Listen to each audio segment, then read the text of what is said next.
32 নম্বরের জল কামান পর্যন্ত রাখা হয়েছে। এখন কেন মানুষ বঙ্গবন্ধুর প্রতি শ্রদ্ধা জানাতে পারছে না, এবং 32 নম্বরও এই 2026-এর 15ই আগস্টও ব্যাপক নিরাপত্তা ব্যবস্থা নেওয়া হয়েছে, সারা দেশে কড়া নিরাপত্তা ব্যবস্থা। 32 নম্বর একটা পোড়া বাড়ি, বিরান ভূমি এই মুহূর্তে। আপনি যদি এর মধ্যে বলেছেন যে কি উদ্দেশ্য বা কি করতে চাইছে, তারপরেও এত ভয় কিসের?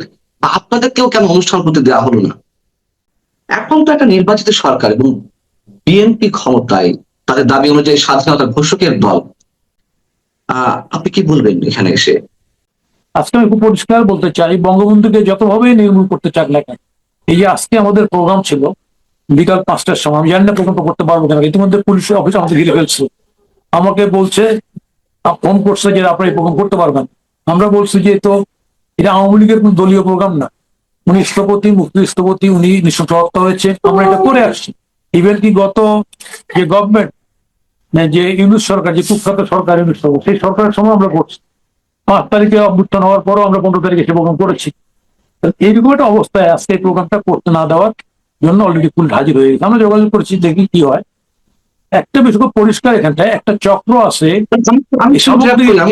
আমি একটু প্রশ্ন করি নাজমুল প্রধান, সরি, আমি আরেকটু ক্লিয়ার হতে চাই। মানে বাংলাদেশ জাসদের পক্ষ থেকে আপনারা 15ই আগস্ট শোক দিবস উপলক্ষে কর্মসূচি থ্রো করেছিলেন বাংলাদেশ জাসদের ব্যানারে, সেই প্রোগ্রাম হতে দিচ্ছে না, মানে পুলিশ বাধা দিচ্ছে, বিষয়টি কি এই?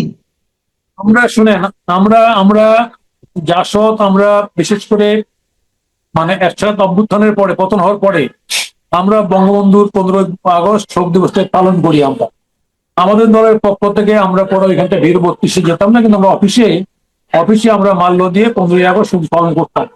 এবং সেই 15ই আগস্ট শোক দিবস ধারাবাহিকতায় প্রত্যেকবার আমরা করেছি। গতবার অধিক অভ্যুত্থানের 5 আগস্ট অভ্যুত্থান হওয়ার পরে 15 তারিখ করেছি আমরা অফিসে। এবং আজকে অফিসে করার ক্ষেত্রে নতুন করে পুলিশের বাধা চলে আসছে আর কি, যে করতে দেবে। তো এইটা হচ্ছে যে, একটা হচ্ছে যে যারা মুক্তিযুদ্ধের ঘোষক দাবি করে, তারা যদি 15ই আগস্ট বঙ্গবন্ধু, হ্যাঁ এটা আওয়ামী লীগকে ব্যান করছে, সেটা আওয়ামী লীগের রাজনীতি ব্যান করছে, ধর্মীয় গ্রেপ্তার করবে, সেটা আমাদের কথা নেই। কিন্তু যারা যারা এই প্রোগ্রাম ঘরে করবে, বাদ একটা রাজনৈতিক দল, আমরা আমরা প্রোগ্রাম করবো, এই প্রোগ্রাম বাধা দেবে কেন? আজকে এই পেস্টে আমরা দলগত ভাবে এই প্রোগ্রামটা করি, আমরা 15ই আগস্ট পালন করি, বঙ্গবন্ধুর মৃত্যু দিবস, শহীদ শোক দিবস আমরা করে আসতেছি। কিন্তু আজকেই প্রথম বাধার সম্মুখীন হলাম আমরা। ইভেন কি এটা আমরা কেয়ারটেকার গভর্নমেন্টের সময়, ইন্টারিম গভর্নমেন্টের সময়ও বাধার সম্মুখীন হই নাই, আজকে বাধার সম্মুখীন হচ্ছে। এটাই হলো কথা আর কি। দুর্ভাগ্য, এই যে বঙ্গবন্ধুকে ভয়, কেন এত ভয়? যারা বঙ্গবন্ধুকে ভয় করছে তারা মূলত স্বাধীনতাকে ভয় করছে, স্বাধীনতা মানতে চাচ্ছে না। যদিও স্বাধীন বাংলাদেশের বিভিন্ন রকম জিনিস তারা দাবি করতেছে, তাই না? কিন্তু তারপরও তারা এই স্বাধীনতাকে মানতে না চাওয়ার কারণেই কিন্তু আজকে এই বঙ্গবন্ধুর উপরে এমবার্গো। আমি মনে করি সরকারের সুবিধা উদয় হোক, বঙ্গবন্ধু আওয়ামী লীগের কোনো নেতা না, বঙ্গবন্ধু এই দেশের জাতির অহংকার, আমাদের স্বপ্ন, আমাদের স্বাদ। এবং সেই বঙ্গবন্ধুকে এখানকার সপরিবারের নৃশংস হত্যা করা হয়েছে। পৃথিবীতে এরকম হত্যাকাণ্ড এরকম ঘটে নাই। যদিও অনেক রাষ্ট্রনায়ক মারা গেছে, কিন্তু এইরকম হয়নি, বাচ্চা কাচ্চা সব মারা গেছে। এবং সেই মারা যাওয়ার পরে এখানটায় আপনার যদি মনে আছে, ওই সময় এই 3 নেতার মাজারও কিছু লোক, 20-30 জন লোক পতাকা নিয়ে গেছে, পাকিস্তান পতাকা নিয়ে, যে পাকিস্তান হয়ে গেছে। আবার বঙ্গবন্ধু মারা যাওয়ার এখানকার খবর প্রকাশ হওয়ার আগেই পাকিস্তানের করাচিতে জং পত্রিকা ছেড়ে ফেলছিল যে আবার পাকিস্তান হচ্ছে। এই যে পাকিস্তানি ভূতের যে চক্র, এই চক্রের যে কারসাজি, সেই কারসাজিতেই কিন্তু আজকে বাংলাদেশের রাজনীতি উলটপালট খাচ্ছে, ঘুরতেছে। আজকে এই কারণে আজকে পরিষ্কার বলতে যাচ্ছি আমি, বাংলাদেশের গণতন্ত্রকে নিরাপদ করতে হয়, গণতন্ত্রকে সহনশীল করতে হয়, তাহলে বাংলাদেশের মুক্তিযুদ্ধকে স্বীকার করে নিয়েই করতে হবে। বাংলাদেশের মুক্তিযুদ্ধকে কিছু কিছু জিনিস স্বীকার করলাম, যেটা পছন্দ হইলো, বাকিটা স্বীকার করলাম না। এইভাবে করে বাংলাদেশের গণতন্ত্রকে নিরাপদ করা যাবে না, এই রাষ্ট্রটাকেও নিরাপদ করা যাবে না। যদিও আমরা দেখতে পাচ্ছি এখানটায় একটা চক্র, এই আন্দোলন বিজয়ের পরে মানে মুক্তিযুদ্ধ নিয়ে অসংখ্য আজে বাজে কথা বলছে। তাদের মূল টার্গেটটা হচ্ছে এই মুক্তিযুদ্ধটাকে অস্বীকার করা, আমাদের দীর্ঘদিনের ধারাবাহিক যে সংগ্রাম, বাঙালি জাতীয়বাদী উন্মেষের যে সংগ্রাম, সেই সংগ্রামকে অস্বীকার করা, মুক্তিযুদ্ধকে অস্বীকার করা, বঙ্গবন্ধুকে অস্বীকার করা, এবং দেশটার এমন একটা জায়গায় নিয়ে যাওয়া যেটা বলার সাহস করছে না, কিন্তু আলটিমেটলি ওই জায়গায় একটা উগ্র ধর্মান্ধ দেশে পরিণত করার প্রচেষ্টা করা হচ্ছে। এবং যার কারণে এখানে দেখবেন জিন্নাকে জাতির পিতা মানতে রাজি তখন কিন্তু এই কথাগুলি আসেনি, কিন্তু বঙ্গবন্ধুর কথা বললে তখন করে ইমরান খান জাতির পিতা। তার মানে এরা একটা উগ্রতা দিয়ে এই দেশটাকে আমাদের স্বাধীনতা আমাদের সার্বভৌমত্ব নষ্ট করতে চায়। আজকে সেই শক্তি কোনো না কোনো ফর্মে রাষ্ট্র ক্ষমতায় সরাসরি আসেন না হলো, তাদের প্রভাব যে রাষ্ট্র ক্ষমতার সঙ্গে আছে এটা খুব পরিষ্কার হয়ে যাচ্ছে ডে বাই ডে। দুর্ভাগ্যের বিষয় হচ্ছে একটা গোষ্ঠী বঙ্গবন্ধুকে হত্যার পরও এখন পর্যন্ত অবিরাম চেষ্টা করে যাচ্ছে কিভাবে মুক্তিযুদ্ধটাকে এখান থেকে বাদ দেওয়া যায়। আজকে যার কারণে এই সমস্যাগুলি হচ্ছে। আমরা তো এমনি একটা সহনশীল গণতান্ত্রিক পরিবেশ তো তৈরি করতে পারি নাই। আমরা জানি পৃথিবীতে গণতন্ত্রের মডেলে গণতান্ত্রিক সমাজে অভ্যুত্থান আছে, সরকারের পতন আছে, আবার গণতান্ত্রিক সমাজও আছে। আমরা দেখেছি পাকিস্তান আমলে এখানে আইয়ুব শাহী ক্ষমতা 10 বছর ছিল, অভ্যুত্থানে পরাস্ত হয়েছে, এরপরে মুসলিম লীগকে নির্বাচনেও পরাস্ত করা হয়েছে, তার উপর ক্ষমতা দেবে না, এই কারণে মুক্তিযুদ্ধ দেশ স্বাধীন হয়েছে। আমি যেটা বলতে চাচ্ছি কথাটা সেটা হচ্ছে যে আজকে এখানটায় যে যে আন্দোলনটা হয়ে গেল, সেই আন্দোলনে আওয়ামী লীগ আন্দোলনে পরাস্ত হয়েছে সত্য, এবং অনেকগুলো হত্যাকাণ্ড হয়েছে এটাও সত্য, কিন্তু নির্বাচনে আওয়ামী লীগকে পরাস্ত করা যায় না। যদি নির্বাচনে আওয়ামী লীগকে পরাস্ত করা যেত তাহলে আজকে বলা যেত যে আওয়ামী লীগ নির্মূল হয়েছে, নিশ্চিহ্ন হয়েছে। কিন্তু যেহেতু আওয়ামী লীগকে নির্বাচনে পরাস্ত করা যায় নাই, সেই ভয়ের থেকেই, এবং সেই জায়গাটাই আওয়ামী লীগের রাজনীতি করার জায়গা আছে, এবং সেই ভয়ের থেকে সরকারের পক্ষ থেকে বঙ্গবন্ধুর মৃত্যু দিবসও তার শোক পালন করতে তারা বাধা প্রদান করতেছে। আপনি জানেন ইতিমধ্যে বাংলাদেশে, আমি পত্রিকা দেখেছি দুদিন আগে, বাংলাদেশে জঙ্গিবাদী গোষ্ঠীর তৎপরতা লক্ষ্য করা যাচ্ছে। বাংলাদেশে জাতিসংঘের নজরেও এসছে যে বাংলাদেশে এখানটায় তালেবান ফোর্সের মতো ফোর্স আছে। আজকে পাকিস্তান যত তার সরি চিৎকার করে বেড়াও গণতন্ত্রের জন্য, পাকিস্তান এই জঙ্গিদের নিয়েই বসবাস করতেছে, এবং সেখানটায় এখন তো ভিন্ন জাতিসত্তার লড়াইও আমরা দেখতে পাচ্ছি। এই বাংলাদেশটা বাইরে অস্বস্তি রেখে পার্লামেন্টটা সুস্থ হইতে পারে না। পার্লামেন্টটাকে সুস্থ করতে হলে এখানে এটা ঠিক, আওয়ামী লীগ যেমন জামাত বিএনপিকে বাদ দিয়ে পার্লামেন্ট সুস্থ করতে চেয়েছে, পারে নাই, ক্ষমতা করছে 15-16 বছর। ঠিক তেমনি ভাবে আমি এই গভর্নমেন্ট বলতে চাই, ভোট করেছেন, ডেমোক্রেটিকলি এসেছেন, কিন্তু রাজনৈতিক সহনশীলতা তৈরি করতে হবে। যদি তৈরি করতে পারেন তাহলে বাংলাদেশের আগামী ভবিষ্যৎ ভালো হবে, আর যদি না করতে পারেন তাহলে ভবিষ্যৎ অন্ধকার। আজকে বাংলাদেশে এত সমস্যার দেশ, সেই সমস্যার দেশে এককভাবে আমি 2/3 মেজরিটি না 3/3 মেজরিটি পাইতে পারি, কিন্তু এককভাবে এই সমস্যার মোকাবিলা করা সম্ভব না।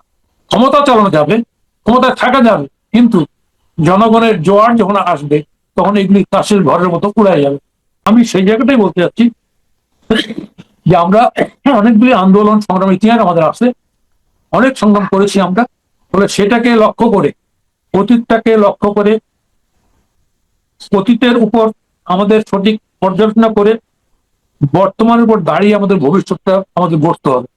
যদি ভবিষ্যৎ গড়তে হয় তাহলে আমি বলবো democracy, democracy and democracy, tolerance, tolerance and tolerance. কোন রাজনৈতিক শক্তিকে রাজনৈতিকভাবে নির্মূল করে এই সিদ্ধান্ত, এই চিন্তা ব্যান করে দিয়ে এই চিন্তা কখনো সমাজের, দেশের মঙ্গল হয় না।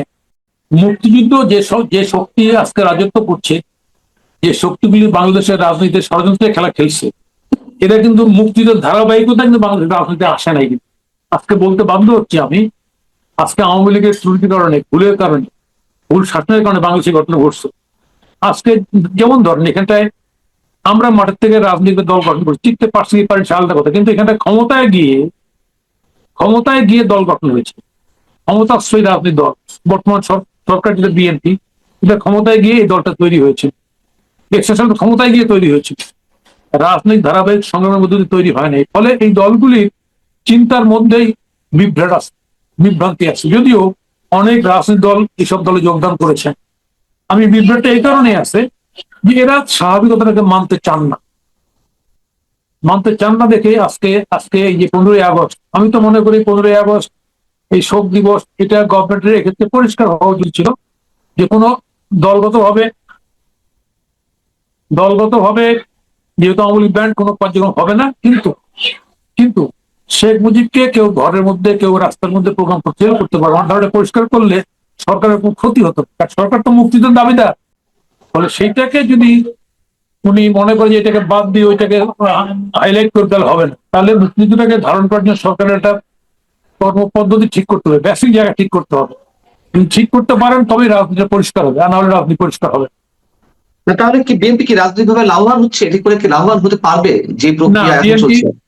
বিএনপি পরিষ্কার রাজনৈতিক লাইন নিতে পারেনি। যেমন আমি বলি, জিয়াউর রহমান যে পরিষ্কার লাইন নিয়েছিল, জিয়াউর রহমানের সময় দেশি বিদেশি ষড়যন্ত্র, আর্মিতে কু, অভ্যুত্থান, তাই না, অনেক ঘটনা ঘটেছে। জিয়াউর রহমান দ্রুত ক্ষমতা নিয়ে উনি হানা ভোট করে উনি ইলেকশনে ফেলেছেন সবাইকে, এবং সেখানে বাম, ডান, কমিউনিস্ট, আওয়ামী লীগ সবাই ভোট করতে পারছে। তো উনি কিন্তু ওই সময় আওয়ামী লীগকে ব্যান করতে পারতেন, যে না আওয়ামী লীগের বাকশাল করতে, ব্যান ব্যান করেননি। কেন করেন নাই? রাজনৈতিক স্থিতিশীলতা চাইছেন উনি। তাহলে এই যে রাজনৈতিক স্থিতিশীলতা যাওয়া, সহনশীল যাওয়া, এই কাজটা কিন্তু বিএনপি গভর্নমেন্ট, আমার ধারণা, এই যে ব্যান্ড, তাহলে এই যে শক্তিটাকে হ্যান্ডেল করার ক্ষেত্রে এই যে আমি ত্রুটির পরিচয় দিচ্ছি, অথবা খামখেয়ালির পরিচয় দিচ্ছি, অথবা বুঝে উঠতে পারেনি, অথবা মনে করছে এইভাবে করে এক দলকে নিশ্চিহ্ন করে দলে আমার শক্তি ছিল না। বিএনপির যে সাপোর্ট বেস, যে ভিত্তি, এটা আওয়ামী লীগের সাপোর্ট বেস এক না।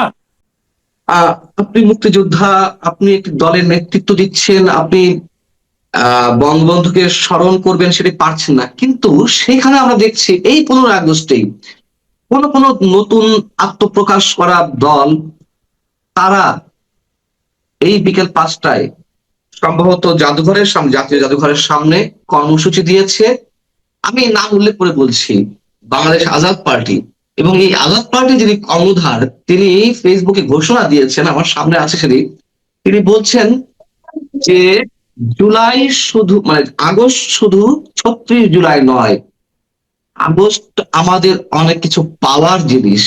এবং আজকে এই অনুষ্ঠান করা হবে দ্বিতীয়ার্ধে সুধী সমাবেশ। সেই সুধী সমাবেশ উদ্বোধন করবেন 15 আগস্ট বিপ্লবীদের স্বজনেরা। আপনি কি শব্দটা শুনতে পাচ্ছেন? পনেরোই হ্যাঁ, পাচ্ছি আগস্ট পাচ্ছি 15 আগস্ট বিপ্লবের স্বজনেরা, আত্মীয় স্বজনেরা। তার মানে কি, 15 আগস্ট একটি বিপ্লব সাধিত হয়েছিল, বঙ্গবন্ধুকে যারা হত্যা করেছিল তারা বিপ্লবী নায়ক, তাদের আত্মীয় স্বজনেরা এই প্রোগ্রাম করবে। আপনার এই প্রোগ্রামটাও হবে, কিন্তু আপনি মুক্তিযোদ্ধা, আপনার দলের পক্ষ থেকে আপনি বঙ্গবন্ধুকে স্মরণ করতে পারছেন না।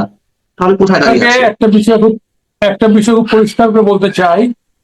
আমরা দেখেছি এই 75 সালের পরে মোনায়েম খানের মৃত্যুবার্ষিকী পালন করার চেষ্টা করা হয়েছে কয়েকবার, মোনায়েম খানের মৃত্যুবার্ষিকী।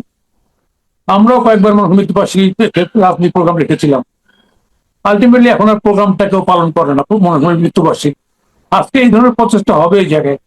15 আগস্ট মহান কাজ হয়েছে, বিপ্লবী বীর সূর্য সৈনিক, এগুলো চেষ্টা হবে। চেষ্টা করে করে এরা একসময় ক্লান্ত হয়ে এগুলি ছেড়ে দেবে। আজকে রাজনৈতিক ওই যে পট পরিবর্তনের যে এগুলি যে রাজনীতির অগাছা, এই অগাছাগুলি জন্ম নেয় তখনই যখন রাজনীতি সঠিকভাবে চলে না। আজকে চলে না দেখে এই সমস্ত বিভিন্ন সংগঠন দেখবেন, আপনি সব নাম শোনেন না, নতুন সংগঠন জন্ম নিচ্ছে, এরা করতেছে। রাজনীতি ধারাবাহিকতা ঠিক থাকলে এই সংগঠন তৈরি হবে না।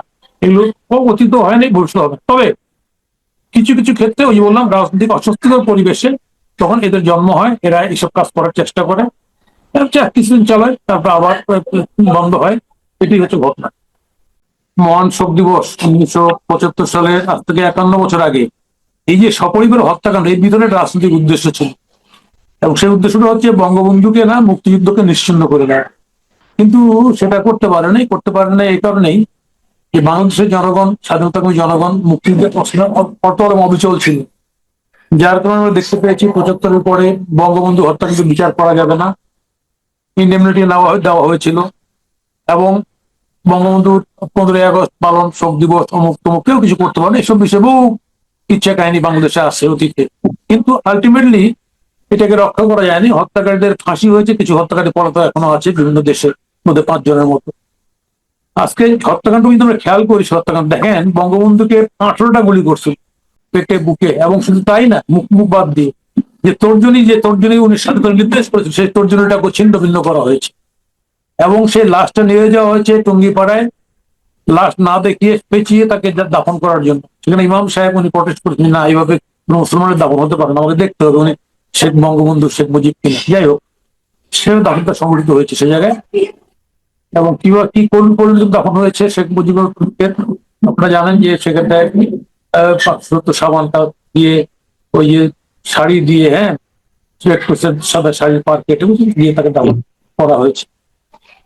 দুর্ভাগ্য জাতি। কিন্তু একটা বিষয় আজকে 51 বছর পর বলতে বাধ্য হচ্ছি আমি, আমার মনে হচ্ছে স্বাধীনতাকামী মানুষের হৃদয়ে বঙ্গবন্ধুর স্থানটা আছে।